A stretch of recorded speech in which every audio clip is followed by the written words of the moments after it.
ที่มีกุ้งอยู่บ่เด้แม่นบ่ถือกว่าใส่เหงื่อปิดปะกะปิเวียดบ่กินมันเนาะ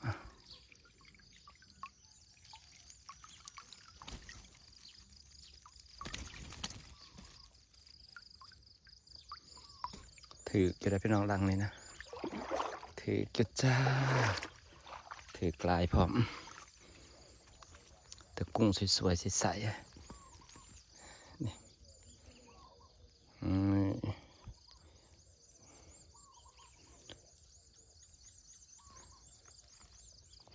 กุ้งขาวเต็มเลยจ้ะจะไปดูหลังนะ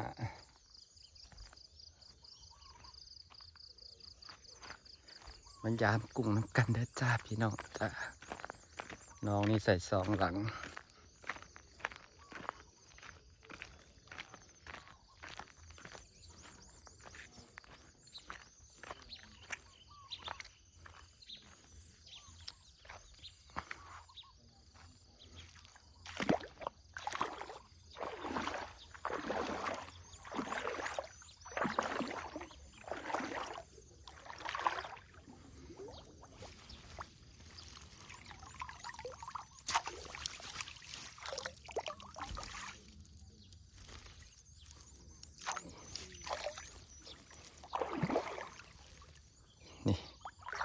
ได้หลายเติบแนมบ่ค่อยเห็นดอกพี่น้องได้ยุบเดียว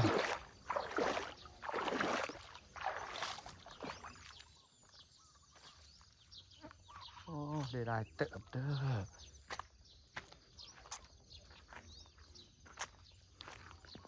จ้ะมาดูกุ้งที่เราจะเทลงกันนะจ๊ะได้หลายเติบอยู่พี่น้องทีนี้ก็ไต่แซว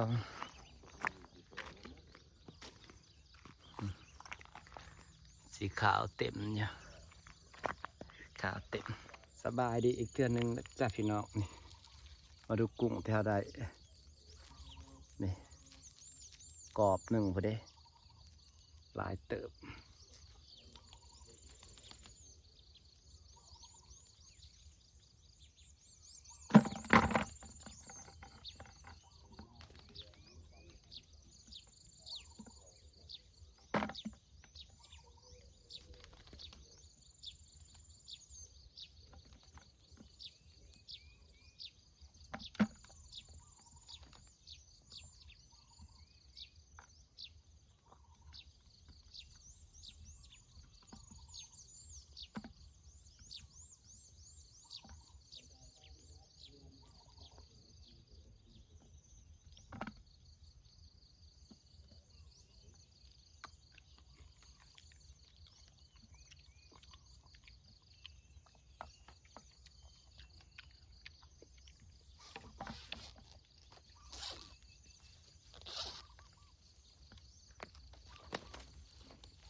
มายามน้องนี่พี่น้อง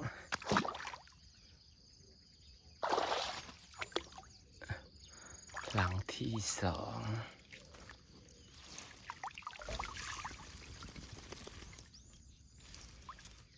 พอได้ก้อยนะนี่พอได้ก้อยดอกจ้านี่ขาวสวยเห็นบ่ขาว เต็มไปเบิ่งหลังถัดไปก็จะ3 หลัง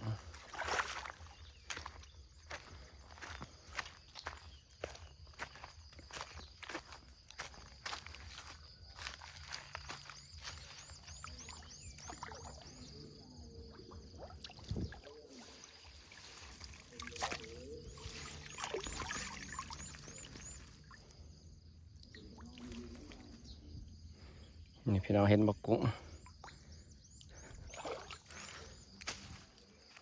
ต้องปงใส่กระพื้นจังเห็นพยายามตุ้งกุ้งกันนะจ้าบอกเข่าวันนี้กะปิต้องหัวอาหารเม็ดใหญ่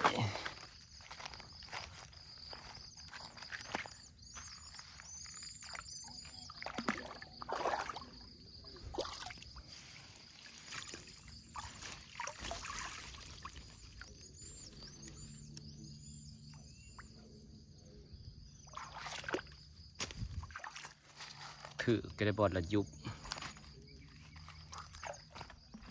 หลังจากที่ยามเลยอะไรพี่น้องว้างามขนาดเอาไปก่อยแล้วจะไปปล่อยนี่งามขนาดบักได้หลายยังไงขาวอดสวยมันอยากเป็นตาจะไปปล่อยเอาไปก่อยนี่บักได้หลายนี่จะไปปล่อยลงสระเอาจ้าไข่ลูกไข่เต็มท้องเต็มท้องเนี่ยอันนี้เราจะไปปล่อยนะคะกุ้งไปปล่อยลงสระพี่น้องได้หลายนะเมื่อเน้นหน่อยนี่ขาวสวยอยู่ปะมันสิตายมาปล่อยก็กุ้งเราจะไปปล่อยนะคะว่าได้หลายได้หมดนี้นะเบิ่งนะเอาไปปล่อยนี่หลายเติมปล่อยลงสระแล้วดีกว่า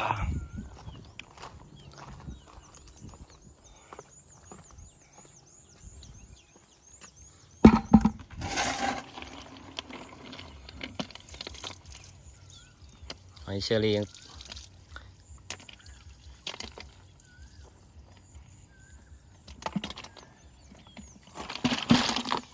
ทุบให้ปลาปลาเบิดนี่ได้หลายเติม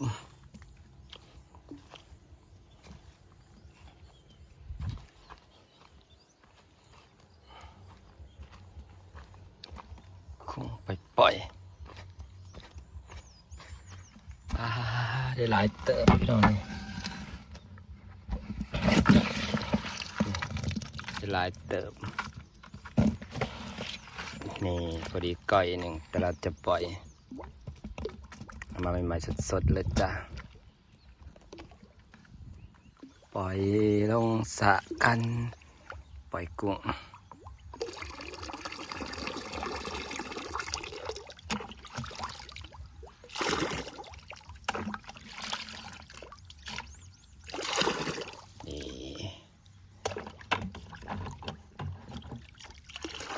ไปเลยแผ่พันธุ์เยอะๆนะลูกปลากระแตกสะแซวอยู่เช่นไรหิวสนายอาหารพวกคุณวันละคาบก็พอนะคะไปบดละกุ้งลอยไปบดเลย